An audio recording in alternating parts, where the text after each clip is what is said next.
Assalamualaikum warahmatullahi wabarakatuh.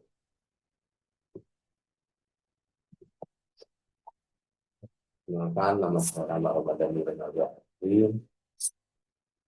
Di sini saya akan menjelaskan atau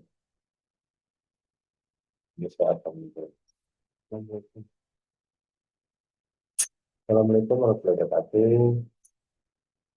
Perkenalkan, saya Rahmat Ramadan Arifin 2024-06-0009.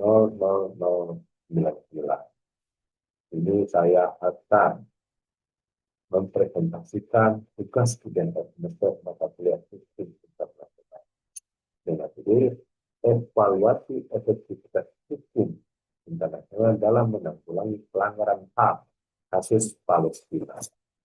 Jadi kasusnya Palestina. Latar belakang konflik Palestina dan Israel. Konflik Palestina dan Israel merupakan salah satu permasalahan yang paling rumit dalam dan dalam abad kedua, wilayah Palestina menjadi saksi berbagai pelanggaran hak asasi manusia, termasuk penelitian warga sipil, pembatasan kebebasan bergerak, pengaturan rezeki hingga gantinya korban jiwa yang terus bertambah. Kondisi ini bukan hanya menciptakan penderitaan mendalam bagi rakyat Palestina, tetapi juga menguji kredibilitas sistem hukum internasional sebagai pelindung hak-hak fundamental manusia.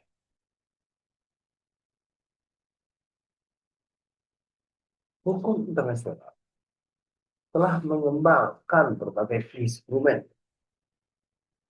untuk melindungi HAM, seperti Konvensi Jenewa 1949, Deklarasi Universal Hak Asasi Manusia 1948 atau bisa dikenal dengan HAM, dan Statuta Roma 1998, serta berbagai resolusi Dewan Keamanan dan Majelis Umum PBB juga telah dikeluarkan untuk mengatur pelindungan penduduk. Namun dalam praktiknya, implementasi hukum internasional di Palestina menghadapi hambatan serius, mulai dari dinamika politik global hingga keterbatasan mekanisme penegakan hukum. Pertanyaan mendasar yang muncul adalah sejauh mana efektivitas hukum internasional dalam merespon pelanggaran HAM di Palestina.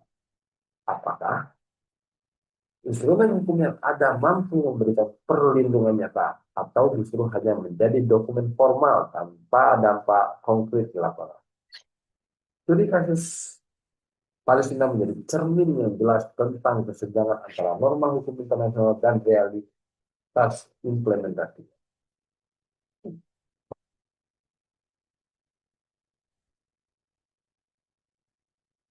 Pesan masalahnya, bagaimana kerangka hukum internasional mengatur perlindungan HAM dalam kasus Palestina? Apa saja bentuk pelanggaran HAM yang telah terjadi di Palestina dan bagaimana respon hukum internasional? Sejauh mana efektivitas mekanisme penegakan hukum internasional dalam menanggulangi pelanggaran HAM di Palestina? Apa hambatan utama yang dihadapi dalam implementasi hukum internasional terhadap kasus Palestina?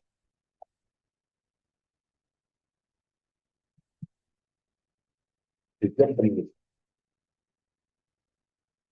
menganalisa kerangka hukum internasional terkait pelindungan HAM dalam konteks Palestina, mengidentifikasi bentuk-bentuk pelanggaran HAM di Palestina dan respon hukum internasional, mengevaluasi efektivitas mekanisme penegakan hukum internasional dalam memberikan perlindungan HAM, mengidentifikasi hambatan implementasi hukum internasional dan merumuskan rekomendasi perbaikan. Kerangka hukum internasional dalam perlindungan HAM di Palestina. Perlindungan HAM dalam situasi konflik diatur oleh tiga pilar. Jadwal hukum internasional yang saling melengkapi. Pertama, hukum humaniter. Hukum humaniter internasional. Yang Kedua, ada hukum internasional, hukum HAM, hak asasi manusia internasional, dan hukum pidana internasional. Hukum internasional tercapai dalam Konvensi Jenewa 1949, mengatur perlindungan sipil dalam masa perang. Konvensi Jenewa 4 secara khusus melarang deportasi, transfer penduduk, dan penghakiran properti yang tidak dibenarkan oleh kolonial. Prinsip-prinsip perbedaan antara kombatan dan non-kombatan, proporsionalitas dalam perbedaan kekuatan menjadi norma fundamental yang. Kedua, hukum hak asasi manusia internasional yang melalui instrumen seperti Deklarasi Universal Hak Asasi Manusia, IFHAM, hidup 1948, dan Konvensi Internasional tentang Hak Sipil dan Politik, IPCPR, memberikan jaminan hak dasar sipil, itu larangan penyiksaan, kebebasan bergerak, dan hak atas pelayanan hidup yang layak. Berbeda dengan hukum humanitarian, spesifik untuk situasi konflik, dan hak berlaku dalam skala kondisi. Ketiga, hukum pidana internasional, alih Statuta Roma 1998 yang terkait Mahkamah Pidana Internasional ICC yang jurisdiksi atas kejahatan perang, kejahatan terhadap kemanusiaan, dan genosida pada 2021. ICC memutuskan memiliki jurisdiksi teritorial atas wilayah Palestina, membuka peluang penyelidikan terhadap perusahaan. Selain itu, Dewan Keamanan PBB berdasarkan piagam PBB memiliki kewenangan untuk mengambil tindakan dalam memelihara perdamaian internasional, termasuk menjatuhkan sanksi tentang bisnis terhambat oleh hak PVO yang dimiliki di kota.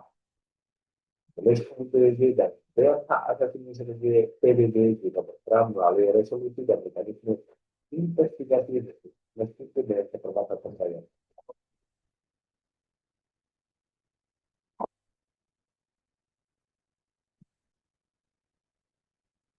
Bentuk pelanggaran HAM di Palestina dan respon hukum terhadap. Pelanggaran HAM di Palestina terjadi dalam berbagai bentuk yang sistematis, pertama, pembatasan kebebasan bergerak melalui pos pemeriksaan, tembok pemisah dan sistem izin yang atasi akses warga Palestina ke tempat kerja, layanan kesehatan, dan pendidikan. Menurut OCHA PBB, terdapat ratusan hambatan fisik di ketertiban yang melanggar pasal 12 ICCPR tentang hak kebebasan. Kedua, penghancuran dan penyitaan properti terjadi secara masif. Dari data BPSLM, mencatat ribuan struktur telah dibongkar dengan berbagai alasan.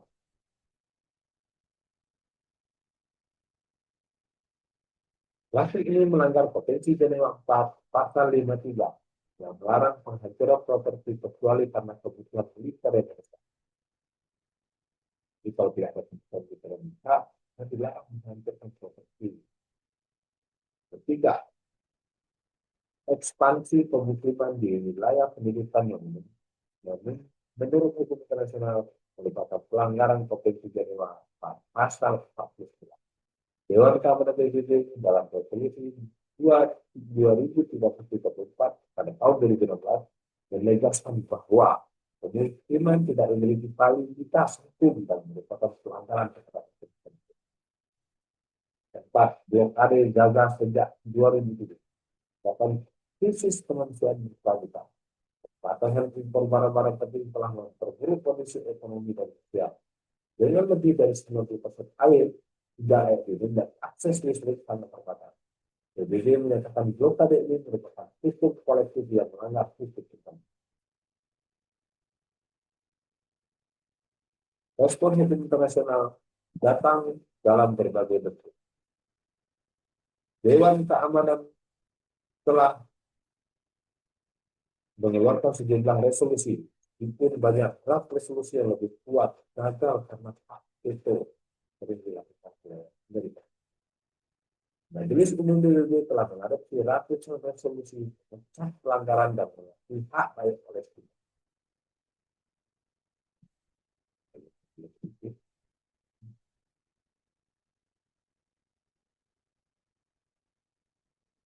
Dewan Hak Asasi Manusia membentuk komisi penyelidikan dan menghasilkan laporan komprehensif tentang HAM.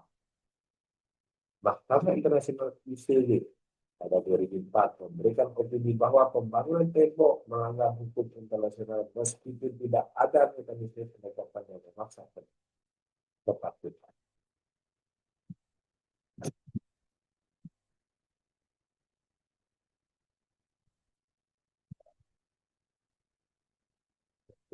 Evaluasi efektivitas mekanisme penegakan hukum internasional.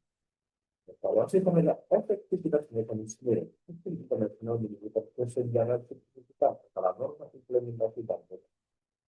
norma dan implementasi. Mekanisme itu khususnya Dewan Keamanan sering terluka oleh penggunaan hak veto. Data menunjukkan puluhan draft resolusi lain Palestina telah diveto. Lagi tindakan kolektif yang lebih tegak tanpa dukungan Dewan Keamanan. Mekanisme lain seperti majelis itu memiliki keterbatasan karena resolusinya tidak mengikat secara hukum. Mahkamah Pidana Internasional meskipun Mahkamah Mahkamah Pidana Internasional meskipun telah membuka penyelidikan formal dan menghadapi tantangan dalam implementasi. ICC bergantung pada kerjasama negara-negara pihak. Namun, negara-negara pihak tidak berkewajiban bekerja sama. Karena politik dari beberapa negara terhadap ICC juga mempengaruhi independensi dan efektivitas. Mekanisme yurisdiksi universal memberikan kemungkinan pengadilan nasional mengadili kejahatan kekerasan. Namun, praktiknya sangat terbatas karena hambatan diplomatik dan politik. Negara-negara sering enggan mengejar kasus yang melibatkan pejabat dari negara berpengaruh karena khawatir akan dampak aktivitas pilihan. Sanksi ekonomi dan diplomatik yang seharusnya menjadi alat untuk mendorong kepatuhan hampir tidak diterapkan dalam kasus Palestina. Ketiadaan sanksi efektif menciptakan persepsi bahwa pelanggaran tidak memiliki konsekuensi nyata, melemahkan kredibilitas sistem hukum. Dari perspektif korban, akses terhadap keadilan dan reparasi sangat lemah. Proses hukum yang panjang dan hambatan politik membuat banyak korban tidak pernah mendapatkan keadilan. Dari sisi pencegahan hukum internasional juga menunjukkan keterbatasan karena pelanggaran terus terjadi berulang, menandakan belum terciptanya disinsentif.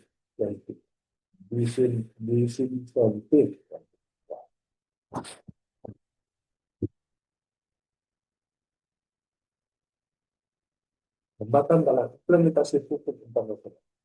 Bahkan politik di Dewan Keamanan PBB merupakan kendala yang paling sulit. Sistem hak veto memungkinkan satu negara memblokir tindakan kolektif, itu mayoritas mendukung. Jika geopolitik dan aliansi strategi sering lebih menentukan posisi negara daripada komitmen terhadap prinsip hukum internasional. Menciptakan standar ganda dalam penerapan hukum. Keterbatasan jurisdiksi lembaga internasional menjadi hambatan struktural. ICC tidak dapat memaksa negara pihak untuk bekerja sama, membatasi akses terhadap bukti dan tersangka. Mahkamah Internasional meskipun dapat memberikan opini berwibawa, tidak memiliki mekanisme penegakan untuk memastikan tepat negara-negara yang tidak. Tantangan jurisdiksi lembaga internasional. Tantangan yuridis muncul dari kompleksitas situasi dan perdebatan tentang sampai hukum wilayah tertentu. Tidak, saya tidak sepakat tentang kerangka hukum yang berlaku menciptakan ruang untuk menghindari tanggung jawab. Kurangnya mekanisme penegakan yang efektif merupakan kelemahan fundamental. Kenal sangat bergantung pada kemauan sukarela negara untuk hambatan akses informasi dan bukti mempersulit investigasi. Membatasi akses ke wilayah tertentu dan hambatan terhadap pekerjaan hak asasi manusia dan buat dokumentasi menjadi sangat menantang. Simetri kekuatan antara pihak yang terlibat juga mempengaruhi penerapan hukum, di mana pihak yang lebih kuat dapat lebih mudah mengabaikan hukum tertentu. Fragmentasi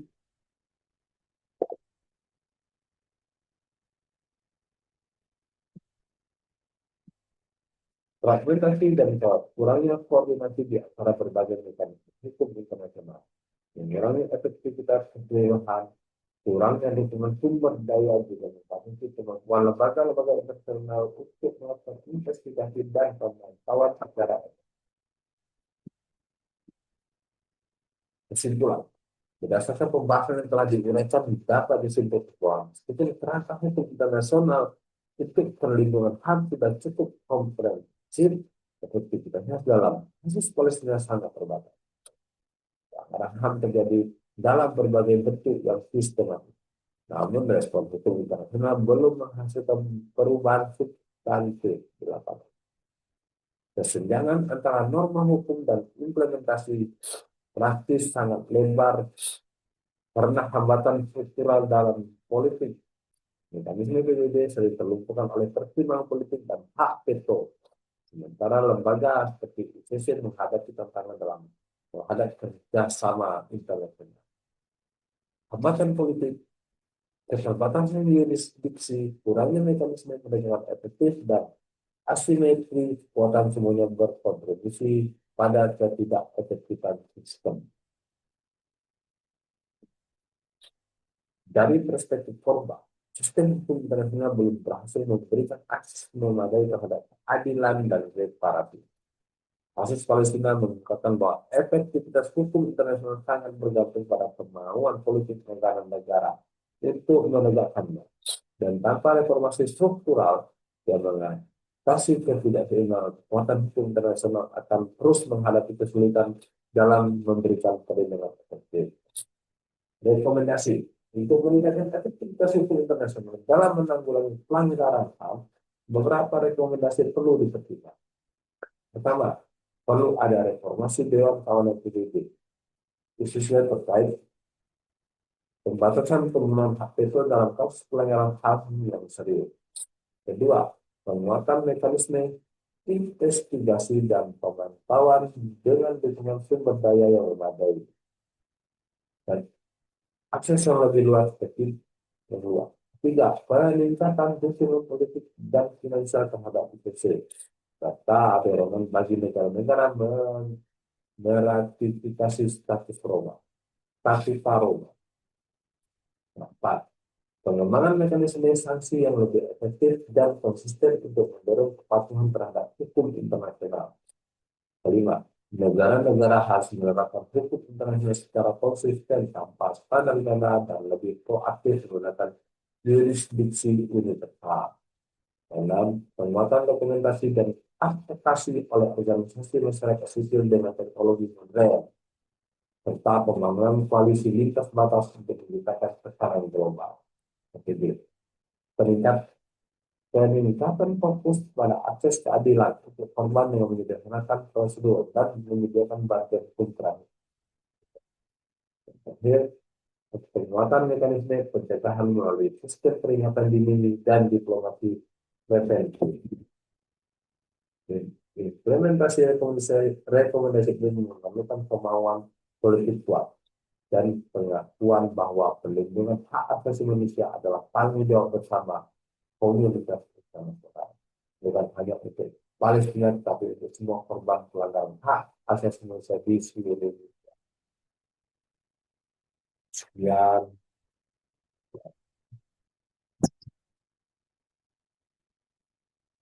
Sekian video dari saya untuk sekian presentasi dari saya untuk menjalankan tugas ujian akhir semester mata kuliah hukum internasional. Apabila ada salah dan gelap, saya mohon maaf. Terima kasih atas ilmu yang telah diberikan oleh Bapak. Assalamualaikum warahmatullahi wabarakatuh.